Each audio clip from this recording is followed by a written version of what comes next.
Hello and welcome to Glorious Marriage. We are your co-hosts Johnny and Lori Thomason, and we will be with you folks for these next several minutes going over some things to help you and your spouse to have a glorious marriage. Hey, that's right. Call somebody, text somebody. Hey, let's share this on social media. If you're driving down the road, keep going, because you can always go to the Kingdom Keys Network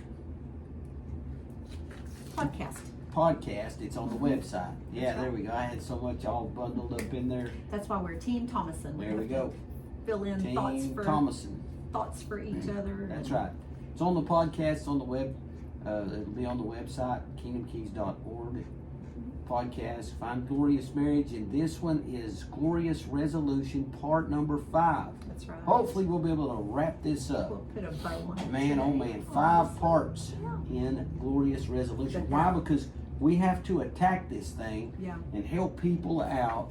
Nobody teaches this stuff. I mean, you can find it and go get trained to do it, but it's few and far between. So well, a lot of people haven't equipped themselves before getting married. Yeah, or made the investment to do so. Yeah. Understanding how important good communication is going to be in your marriage relationship, and then hand in hand goes conflict resolution, because we have to be able to once we've communicated and maybe, as we've said in the previous sections on this, that conflict it's not necessarily that we're having a fight. Right. I'll just say it in terms that people understand. We're having a fight. Going to talk about we're not having a fight. We just disagree on something. Sure. We don't see it the same way. We don't see eye to eye on something. So now we're going to talk about it and see now what can we do to either to resolve it to where we do see it the same way, or that we've come to an agreement. An agreement, a At least compromise. We're going to talk about it. We're going to get through it. I may not be able to convince Lori or change her mind, but at least we talked about it. Yeah. And it's called a Glorious Resolution, and it's it's powerful. It's powerful to be able to do this. It's a blessing. So let's jump back in and let's just pick up where we left off. Yeah, so the scripture that we've used in these segments has been Ephesians chapter 6 verse 12, that says, "For we do not wrestle against flesh and blood, but against principalities, against powers, against the rulers of the darkness of this age, against spiritual hosts of wickedness in the heavenly places." Your spouse is not your enemy. That's right. So I will say that it's the devil that comes to kill, steal, and destroy. He doesn't like marriage. Right. But God. And we're all targets. We're being equipped. Yeah. Anytime you say I do, you become a target to the enemy. He wants to, like Lori said, kill, steal, and destroy. Yeah. He doesn't want a married couple to be successful, but God's ordained it. Yeah. Because the devil's against. Well, there's just God. So much, strong marriages make strong families, yes. And strong families make strong churches. Mm-hmm. Strong churches make strong communities. Right. And it just kind of ripples out from there, but it begins in the home. Yeah. And so that's what we're going to talk about today. Yes. Is finishing up some of these different ways that we can. And we spent 5 sessions on conflict resolution. It's important to you and I, because I get so sick and tired of I get tired of it. Christian people getting their tails rolled over by the devil and destroying marriages. I do not like that. That's why we are attacking this. That's why we're going to equip people. That's why we spent so much time, 5 sessions. All right, let's get back on the points. So the point that we're going to start with today is to make conflict your ally. A lot of people avoid conflict because of the reaction of your spouse. Whatever. They don't get their way. They get a negative reaction. They get a negative connotation.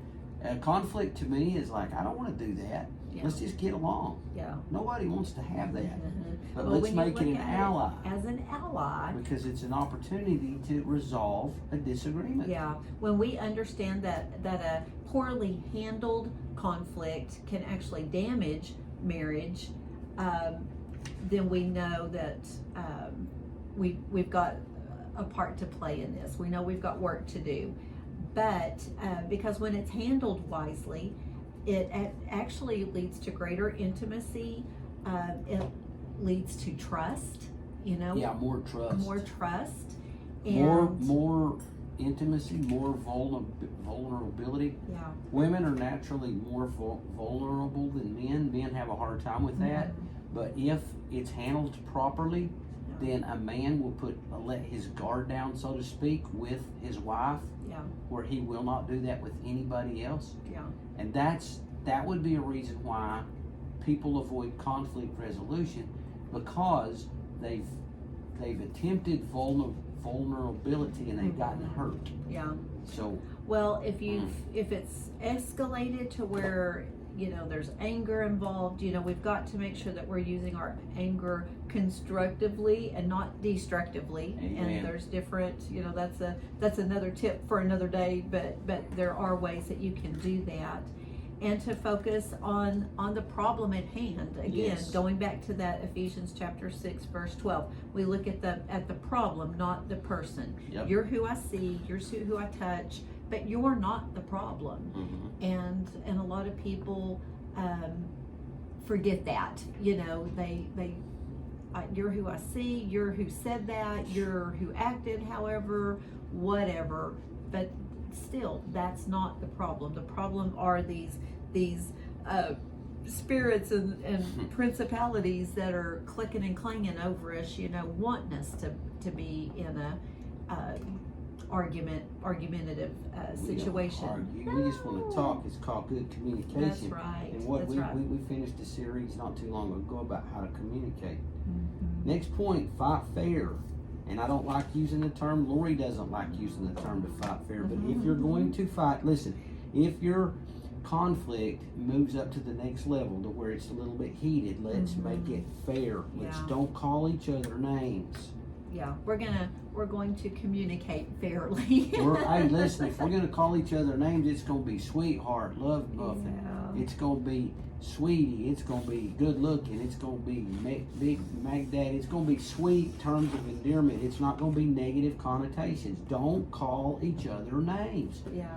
Don't say things that you're gonna regret later. Yeah. Well, don't make threats during arguments. No, absolutely. That is our next point, is to not make threats. If we're in the middle of something, and I say, threats, ultimatums. Yeah. I know of marriages that have ended because of ultimatums. Pride. There's a spirit of pride attached to that, because it's like, if you say you're going to do it, is it an empty threat? Yeah. So when you make a threat, do you mean it, or are you just trying to call a bluff? Because somebody may call your bluff on it. Yeah. And that's where, like I said, a couple of situations that I know of, pride stepped in and was in the mix of it, and I was like, well, I said I was going to do it, so I guess I have to do it, because then I'm not a person of my word. But I'm like, but you have a vow, so that kind of goes above this. And so there's lots of things there to keep in mind, but just don't make threats. Yeah, don't make threats. And we have to stay humble. Humility goes a long way, Johnny. That's, I think, humility will cancel out pride. Oh, it definitely does. So that's, if we've done wrong, if we've said something wrong, own it, ask for forgiveness, and let's get it past us and let's move on. I don't want to keep, tippy-toeing around about it or whatever.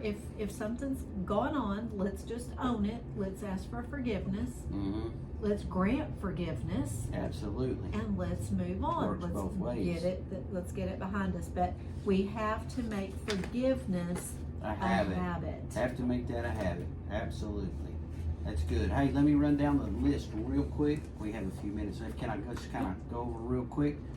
first one is, and this is, keep in mind, this is concerning conflict resolution. Avoid generalities. Don't say you always, you never. Don't do stuff like that. Avoid making the problem personal. It's not personal. When you go into conflict resolution, it's just kingdom business. It's called marital business. Look at it as business. We're going to get ourselves on the same page. We're going to be on the same team. Mm-hmm. That's it. It's team, whatever your last name is. Mm-hmm. Like Lori and I were on Team Thomason. Speak only from your perception. Don't put words in their mouth. Don't look at it any other way. Yeah. Express clearly your expectations or desires. And I think that one is really big, Johnny, because I think people tend to kind of beat around the bush sometimes, Mm-hmm. and they just don't have good communication skills, and that's something from, go back to some of those podcasts on communication. Learn how Absolutely. to communicate effectively with your spouse. Mm-hmm. When working through conflicts, there should be no such thing as a win-lose solution or a win-lose loss. It should, or even a lose-lose. It should be a win-win. Both of you should come to an agreement. Let's expose what it is. Let's make it, expose it, and then let's avoid. And remember, in that you have to be flexible. We talked about being flexible like a rubber band. Yes. If you're flexible, things can be fixed. But if you're not going to be flexible, it will break. Yeah. Okay, that's good. I like that. Where were we? Make conflict your ally. We need to fight fair. Remember, no name calling, no blaming, and avoid sarcasm at all costs. We don't like using the term fight fair, but that's a strong resolution conflict resolution, or whatever. It's up to the next level. So don't make threats during arguments. Do not do that. When we say ultimatums, don't be giving no ultimatums. Yeah. Make forgiveness a habit. I learned, I don't know when it clicked with me, maybe when I turned 40. Don't wait till you're 40. But I think it's something having to do with it. Man, whenever I'm wrong, and if I admit it, just get it behind me, ask Lord to forgive me, apologize for it, go to the Lord and say, man, I'm sorry, repent, turn away from that. Yeah. And then, you know what? Lori's been really sweet to me to forgive it and let it go. She's been real gracious, and that we get to that point, and it works both ways. Yeah. She's done screwed up too, and she's come to me and asked for forgiveness. And you know what? I'm not going to hold it against her. I'm not going to hold it over her head. Why would I want to do that? That's called good conflict resolution. So make forgiveness a habit. Be habitual in it. Listen, all of this has to do with, because a marriage is a live thing, it's a fluid thing. You have agreement, a vow. You love each other. You're each other's gift to God. Why would you not want to learn how to communicate properly and resolve conflict? Why would you not want to? Take these tips, brothers and sisters. Well, and I will encourage, especially parents with kiddos still at home. Your kids are watching how you handle these things. Oh, yes. So, they need to, if they see something, if they hear something, they need to also know that, hey, things are better, things are good. Don't make up. If you fought publicly, you're going to have to make up publicly. Let me say it that way. Oh, yeah. If you fight in front of the kids, you need to make up. Them, yeah. They need to see that you have resolved whatever, and that things are good, and that just helps them in their future relationships as well. Yeah, because the kiddos, they mirror what they see. If mom and dad can resolve some conflict and be forgiving to one another, respect one another, don't call each other names, do all the stuff we said, kids are going to do that. Yeah. That's the key. They're gonna mirror what they see. They act like you, they talk like you. Hey, we're out of We just time. need to imitate Christ. Let's just imitate Christ. That's right. All right, let's go water our own lawn.